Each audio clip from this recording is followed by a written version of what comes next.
Princesha ime e çmuar dhe e dashur, unë të shokur je në kopshtin e pikëllimit. Unë i dëgjoj thirrjet e tua për ndihmë në errësirën e natës. Edhe unë thirra në kopshtat të natë që më tradhtuan. Ashtu si shtypen u lind për të bërë vajin, edhe unë e derdha jetën time si një ofertë për ty. Mos dysho kur që unë jam me ty, dhe kam dëshirë të të çoj në një vend ngushëllimi, paqeje dhe fitoreje. Edhe kur ti nuk arrin të më shohësh nga aty ku je, unë po punoj për të mirën tënde. Ma jep mua barrën e rënd të rrethanave të tua.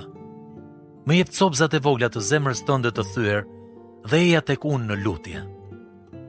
Kur të jetë koha që të largohesh nga kopshti, unë do të eci me ty përgjatë luginës deri tek kryqi, ku thyrja jote do të transformohet në triumf. Jezusi.